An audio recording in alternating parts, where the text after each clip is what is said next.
સાગરભાઈ, ઉધારી ગ્રુપની શરૂઆત કેવી રીતે કરી અને તમને વિચાર શું કામ આવ્યો, કેવી રીતે આવ્યો આ વિચાર? પ્રિયેશભાઈ, આ વિચાર એક છે ને મને સુસાઇડમાંથી આવ્યો અને જે મારી પોતાની આપવીતીમાંથી. સુરતની અંદર કાપડ બિઝનેસની અંદર મારું કામ હતું, બહુ મસ્ત ચાલતું હતું, 3.5-4 કરોડનું મારું કામ હતું. તો એ સમયે મારે ઉપરા ઉપરી 2 મોટી નુકસાન ગયા. નુકસાનની અંદર એવું પરિસ્થિતિ આવી ગઈ કે લોકોના પ્રેશર વધતા ગયા અને મારી પાસે પૈસા દેવાના હતા નહીં. તો એ સમયે મારે જેની પાસે બોમ્બે પૈસા લેવાના હતા તો હું એમની પાસે ગયો. તો ત્યાં જતા મને એવી ખબર પડી કે આ ચીટર અને ફ્રોડ છે. અને ત્યાંના લોકલ પોલીસ સ્ટેશનના ભાઈ એટલા એ લોકોને ઓલું હતું, સપોર્ટ હતા. તો ત્યારે મારી પાસે કોઈ રસ્તો નહોતો એટલે હું ખુદ સુસાઇડ કરવા નીકળ્યો હતો.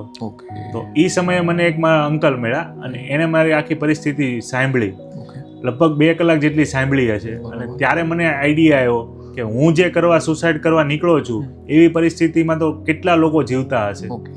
તો ત્યારે મેં નક્કી કર્યું કે ભાઈ એક એવું પ્લેટફોર્મ આપણે ઊભું કરીએ કે જેનાથી લોકોનું પ્રોબ્લેમ અને સોલ્યુશન થાય. ત્યાર પછી હું સુરત આવ્યો. સુરત આવ્યા પછી મેં નાની મોટી લગભગ 500 કંપની પ્લસની વિઝિટ કરી હશે. અને કોમન પ્રશ્ન કે લોકોના પેમેન્ટ ટાઈમ પર આવતા નથી.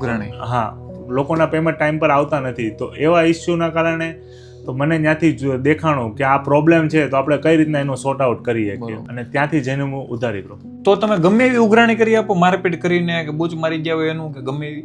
ઉધારી ગ્રુપ કોઈ રિકવરી એજન્સી કે એજન્ટ નથી. તો ઉધારી ગ્રુપની અંદર કોઈ ભાઈગીરી કે દાદાગીરી વાળી કામ નથી. તો ઉધારી ગ્રુપની અંદર અમે કસ્ટમરને કોલ કરીએ છીએ, એમના કસ્ટમરને રિમાઇન્ડર કરીએ છીએ, ફોલોઅપ કરીએ છીએ. અને જે બી કસ્ટમર કહે છે એનું ડેઈલી અમે અમારા કસ્ટમરને રિપોર્ટિંગ કરીએ છીએ. જેની અંદર અમારી પાસે આજે 450 પ્લસ નંબર છે અને અમે 163 પ્લસ કંપનીનું અંદર કામ કરીએ છીએ. 163 કંપનીના કલેક્શન પાર્ટનર છો તમે? હા, અમે પેમેન્ટ કલેક્શન પાર્ટનર તરીકે જ વર્ક કરીએ છીએ.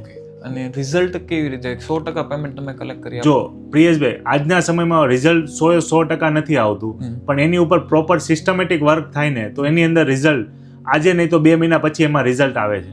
તો મિત્રો, સાગરભાઈ એક બહુ મોટી ભૂલ કરવા જતા હતા, પણ એને એક કાકા મળી ગયા.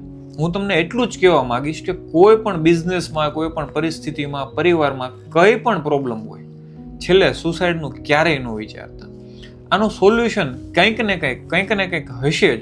તમારા ઘરના વડીલો અથવા તો આજુબાજુમાં જુઓ, કોઈ એવા મિત્રોના ફાધર્સ અથવા તો મોટા લોકો સાથે જઈને બેસો. ભલે એને બિઝનેસ ન કર્યા હોય, ભલે એને કોઈ વસ્તુ બીજી ન જોઈ હોય, ટેકનોલોજી, પણ તમે એને તમારી પરિસ્થિતિ જ્યારે જણાવશો ને ત્યારે તમને કોઈક જગ્યાએથી રસ્તો બતાવશે.